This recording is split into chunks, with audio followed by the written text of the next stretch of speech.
Շատակերության պատճառներից մեկը դա դեֆիցիտներ են։ Այսինքն դուք չեք ստանում բավական քանակությամբ սննդարար նյութեր, դրա համար ձեր օրգանիզմը անընդհատ փնտրում է ինչ-որ սնունդ, դուք չեք կարող հասկանալ կոնկրետ ինչ վիտամինի կամ որ սպիտակուցի պակաս դուք ունեք, բայց անընդհատ ծամելու ցանկություն կա, չեք խշտանում, չեք հագինում նույնիսկ եթե կերել, եւ դա է պատճառ, ինչու մարդիկ քաշ են հավաքում։ Պատկերացրեք, որ դուք ունեք ամեն օր օրգանիզմը ձեր պահանջում է օրինակ 114 սննդարար նյութեր։ Դուք առավոտյան արթնանում եք, տալիս եք օրգանիզմին սուրճ, շոկոլադ կամ, չգիտեմ, մի հատ ձու եւ վերջ։ Հետո ճաշին դուք ուտում եք կամ չեք ուտում, հասցնում եք կամ չեք հասցնում, ոտի վրա իր գունը այնքան սոված եք լինում, որ պատրաստ եք ամեն ինչ ուտել։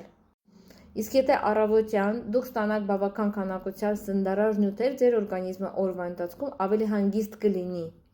Դուք չեք ունենալու շատակերություն, քաղցր ձեզ շատ չի ձգելու, որովհետև երբ որ դուք չեք ստանում լավ սնունդ, օրգանիզմը չի ստանում սննդարար նյութեր, մենք չենք կարող հասկանալ, որ գիտես, վիտամին C է պետք կամ վիտամին D է պետք։ Դու սկսում ես ուտել ամեն ինչ ու հիմնականում այն սնունդը, որ շատ արագ էներգիա տալիս, օրգանիզմը պահանջում է, բայց մենք չենք հասկանում ինչն է պակաս։ Խելացի մարդիկ ուսումնասիրել են ինչ անհրաժեշտ օրգանիզմին, որպեսզի մարդը ապրի առողջ, երկար, քաշ չհավաքի եւ իրան լավ զգա, ստանա բոլոր անհրաժեշտ վիտամիններ, հանքանյութեր, սննդարար նյութեր, որոնք իրան թույլ կտան ամբողջ օրվա ընթացքում ունենալ էներգիա։ Եվ նման սնունդը գոյություն ունի արդեն 45 տարի։ Եթե ձեզ հետաքրքրում է ինչպես կարելի է լավացնել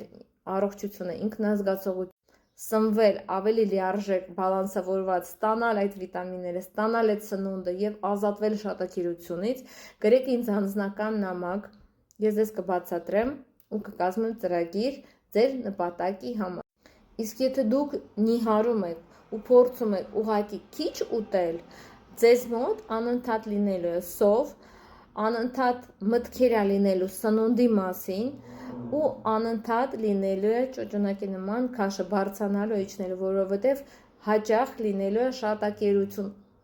օրգանիզմը ձեր կարա դիմանը, դու կարա կամքի ուժ ունենաք ու մի քանի օր կամ մի քանի շաբաթ ոչինչ բան չուտել կամ շատ քիչ ուտել, բայց ձեր օրգանիզմը վերջում ջղայնանալու է ու պահանջելու է ձեզանից ամեն ինչը դուք իրան զրկել եք ամիսներ ընթացքում։ Սնվեք առողջ, խելացի, գիտակից եւ եղեք